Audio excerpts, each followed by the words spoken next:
எல்பா ஃபாரூக் ஆரம்பித்ததுலேருந்து எல்லாருமே இன்ட்ரெஸ்டிங்காக இருக்கிற ஒரே விஷயம் எதுக்காகனா லோக்கியோட ரிலீஸ்க்காக தான். இந்த வீடியோவில் நம்ம லோக்கியை வந்து ரிலீஸ் பண்ணுறான்.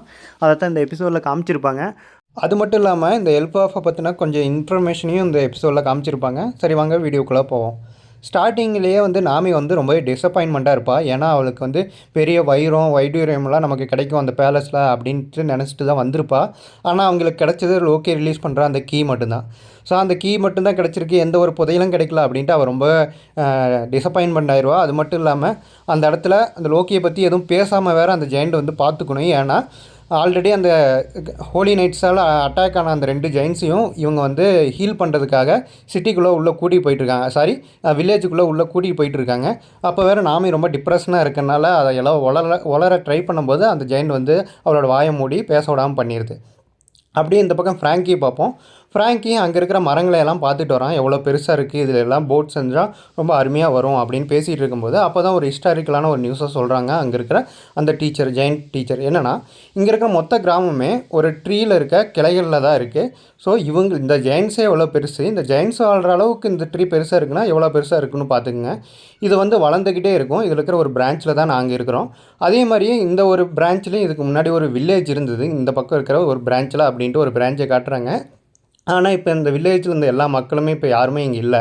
அதுக்கான காரணம் என்னென்னா, ஒருக்கா வந்து மழை பெஞ்சு இடி இடித்து நல்லா ஹெவியாக மழை பெய்யும் போது ஒரு இடி வந்து இந்த மலையோட கிளையில் விழுந்து அந்த வில்லேஜில் தீ பிடிக்க ஆரம்பிச்சிச்சு. ஸோ அந்த தீ இந்த மரம் முழுவதும் பரவாமல் இருக்கணும்னா அந்த வில்லேஜை வந்து அப்படியே கட் பண்ணி விடுறதை தவிர எங்களுக்கு வேறு வழி தெரியல. அந்த கிளையவே நாங்கள் அப்படியே வெட்டிட்டோம். அதனால் அந்த வில்லேஜே இப்போ வந்து இல்லாமல் போயிடுச்சு அப்படிங்கிற மாதிரி சொல்லும்போது ஃப்ராங்கி வந்து ரொம்பவே அதுக்காக வருத்தப்படுறான். என்னென்னா ஒரு வில்லேஜ் இந்த இடத்துல அழிஞ்சிருச்சு ஜஸ்ட் ஒரு ஃபயர் ஆக்சிடென்ட்னால. ஸோ இந்த ஜெயின்ஸுக்கு வந்து ரொம்பவே டேஞ்சரஸாக இருக்கக்கூடியது வந்து இந்த இடியும் ஃபயரும் நெருப்பும் தான் அப்படிங்கிறத வந்து முடிவு பண்ணிக்கிறான். ஸோ அப்படியே அங்கே சீனை கட் பண்ணிவிட்டு இந்த பக்கம் எல்லாருமே பார்ட்டியில் இருக்காங்களே அவங்கள காட்டுறாங்க. ஊசாப்புக்குனா ரொம்பவே ஹாப்பி. என்னென்னா அவன் ரொம்ப நாளாக அவனோட ட்ரீம் என்னென்னா இந்த எல்பாஃப்க்கு வரணும், இந்த வாரியர்ஸ் எல்லாம் மீட் பண்ணணும் அப்படிங்கிறது தான் அவனுடைய ரொம்ப நாள் ஆசை. எப்போவுமே இந்த அளவுக்கு ஊசாப் வந்து ட்ரிங்க் பண்ண மாட்டான். இந்த அளவுக்கு ரொம்பவே அதிகமாக ட்ரிங்க் பண்ணிவிட்டு நாமியை கூட பிடிச்சி வம்பிழுத்துக்கிட்டு இருக்கான். அதுக்கப்புறம் நாமி சொல்கிறான், ஆமாம் கண்டிப்பாக வந்து இவ்வளோ ஹாப்பியாக தான் இருப்பான். ஏன்னா ஊசாப்போட ரொம்ப நாள் கனவு என்னென்னா இந்த எல்பாஃப்க்கு வரணும், ஒரு பிரேவ் வாரியராக மாறணும் அப்படிங்கிறது தானே. ஸோ அதனால தான் ஊசாப் வந்து இவ்வளோ ஹாப்பியாக இருக்கான். இதுவரையிலும் இவ்வளோ ஹாப்பியாக இருந்து நாங்கள் பார்த்ததே இல்லை அப்படிங்கிற மாதிரி நாமி வந்து ஜிம்பே கிட்ட சொல்லிகிட்டு இருக்கான். இந்த பக்கம் சாஞ்சி பார்க்குறா, ஒரு நல்ல வேலை நாமிக்கு வந்து ஒன்றுமே ஆகலை, நல்லா தான் இருக்கா அப்படின்ட்டு இந்த பக்கம் திரும்பி பார்க்குறான். அந்த டாக்டர் இருக்கான்ல, ஜெயின்ட் டாக்டர், அந்த ஒரு பொண்ணு அவங்க க்ரூவில் இருக்கிற அதோட பேர் எனக்கு மறந்துருச்சு. இருந்தாலும் அவளை ஃபாலோ பண்ணிகிட்டே சாஞ்சி போகிறான். இப்போ தான் இந்த அடிப்பட்ட ஜெயின்ஸுக்கெலாம் இவங்கெல்லாம் வேறு பக்கம் வந்து ட்ரீட்மெண்ட் பார்க்குறாங்க. அவள் வந்து இந்த ஜெயின்ஸை கூட்டிகிட்டு வந்ததை பற்றி எக்ஸ்பிளைன் பண்ணிகிட்டு இருக்கான். அப்போ தான் அந்த லேடி வந்து கேட்குது, எப்படி நீ வந்து இவங்களை மீட் பண்ண, நீங்கள் எதுக்காக அந்த இடத்துக்கு போனீங்க அப்படிங்கிற மாதிரி அது கேட்குது. அதுக்கு தான் இவன் எப்படியாச்சும் சமாளிக்கணுமே அப்படின்னு யோசிக்கிறான். அவனால் சரியாக பதில் சொல்ல முடியல. அவன் ஃபேஸ் ரியாக்ஷனே வந்து அவனை காட்டி கொடுத்துருது, இவங்க ஏதோ அங்கே போய் ஏதோ சம்பவம் பண்ணியிருக்காங்க அப்படின்னு. அவனும் சமாளிக்க ட்ரை பண்ணுறான். இல்லை, லூஃபியெல்லாம் அந்த இடத்த சுற்றி பார்க்கணுன்னு சொன்னாங்க, அதனால தான் லூஃபி, ஜோரோ, நாமி வந்து அந்த இடத்த கூட்டிகிட்டு போனோம், வேறு ஒன்றும் இல்லை அப்படிங்கிற மாதிரி சொல்கிறான். சரி நீ சொல்கிறத நான் கேட்டுக்கிட்டு நான் இங்கேருந்து போகிறேன் அப்படின்ட்டு அந்த லேடி அங்கேருந்து கிளம்புறாங்க. இருந்தாலும் திரும்பி ஒரு யூட்டன் அடித்து ஒரு மண்டையிலேயே ஒரு போடு, நீ சொல்கிற இந்த பதிலெல்லாம் கேட்டு நான் அப்படியே போவேன்னு நினைக்கிறியா, ஒழுங்கு மரியாதையாக சொல்லு என்ன நடந்துருதுன்னு, நீங்கள் ஏதோ பண்ணியிருக்கீங்க, இல்லைன்னா இந்த அளவுக்கு நீங்கள் மறைக்க மாட்டீங்க அப்படிங்கிற மாதிரி அந்த இடத்துல அப்படியே சீனை கட் பண்ணுறாங்க. இன்னொரு பக்கம் காட்டுறாங்க, ஸ்கூல்ஸில் சில்ட்ரன்ஸ் எல்லாம் விளையாண்டுட்டு இருக்காங்க. ஜெயின்ஸோட சில்ட்ரன்ஸ் எல்லாம் ஆல்ரெடி பார்த்துருப்போம். ஹோலி நைட்ஸ் வந்து என்ன பிளான் பண்ணியிருப்பாங்கன்னா, இந்த ஜெயின்ஸை வந்து கடத்திட்டு போகலாம், ஜெயின்ஸோட சில்ட்ரன்ஸை கடத்திட்டு போகலாம் அப்படின்னா தான் அவங்க வந்து நம்ம கவர்மெண்ட்டோட கண்ட்ரோலுக்கு வருவாங்க அப்படின்னு முடிவு பண்ணியிருப்பாங்க. ஸோ அதனால் எல்லா ஜெயின்ஸும் அங்கே வந்து பார்ட்டியில் இருக்கிறதுனால இதுதான் நல்ல டைமு, இந்த நேரத்தில் போய் அந்த சில்ட்ரன்ஸை வந்து நம்ம தூக்கிட்டு போயிடுவோம் அப்படின்னு முடிவு பண்ணியிருப்பாங்க. ஸோ அவங்க இருக்கிற இடத்த நோக்கி அந்த ஹோலி நைட்ஸ் வந்து போகிறாங்க. அதை அந்த சில்ட்ரன்ஸும் பார்க்குறாங்க. இங்கே பாருங்கள், ஹியூமன்ஸ் மாதிரி இருக்காங்க, நம்ம பக்கம் வராங்க அப்படிங்கிற மாதிரி அந்த சில்ட்ரன்ஸும் பயம் இல்லாமல் அவங்கள பார்த்துட்டு இருக்காங்க. ஆனால் அவங்களுக்கு தெரியாது இந்த ஹோலி நைட்ஸ் அவங்கள தான் கடத்த வராங்கிறது. ஸோ எப்படி இங்கேருந்து தப்பிப்பாங்கன்னு தெரியல. அப்படியே அங்கே சீனை கட் பண்ணிவிட்டு இன்னொரு பக்கம் அப்படியே லூஃபியை காட்டுறாங்க. லூஃபி என்ன பண்ணுறான்னா கீயை எடுத்துக்கிட்டு லோக்கிக்கிட்டேயே போயிடுறான். இப்போ தான் ஜோரோ ஃபஸ்ட் டைம் வந்து லோக்கியை பார்க்குறான்.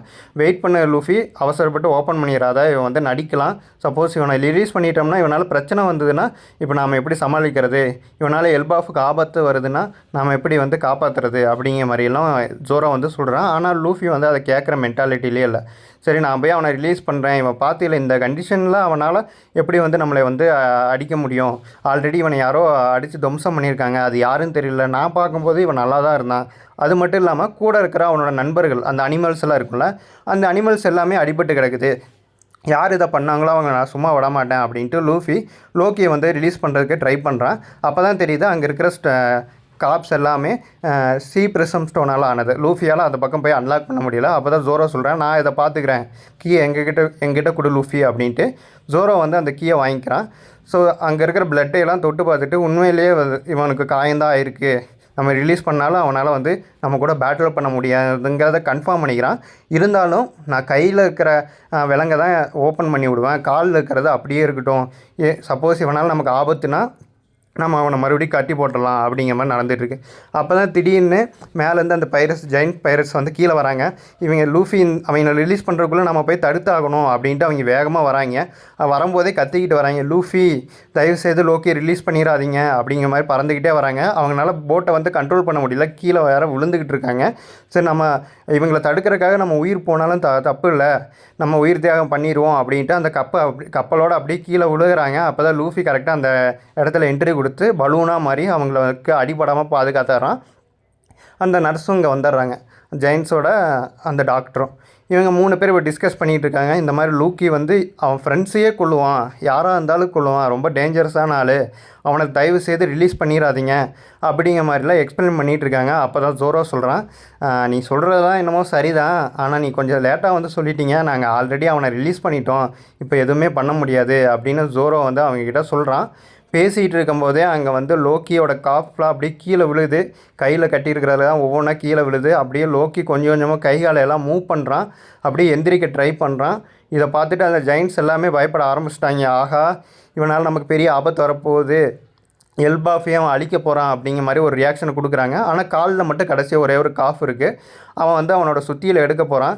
அவன் சுத்தியில் எடுக்க போகும்போது சொல்கிறான், தயவுசெய்து அவன் சுத்தியில் எடுக்காத லோக்கி அப்படின்னு அந்த ஜெயின்ஸ் எல்லாம் சொல்கிறாங்க. அப்படியே அங்கே எபிசோடு முடியுது. இதுக்கப்புறம் என்ன நடந்தது அப்படிங்கிறத நெக்ஸ்ட் எபிசோடில் தான் தெரியும். லோக்கி போய் எல்பாஃபை அழிக்க போகிறானா இல்லை அந்த வாரியர்ஸ் கூட பேட்டில் பண்ண போகிறானாங்கிறது தெரியல.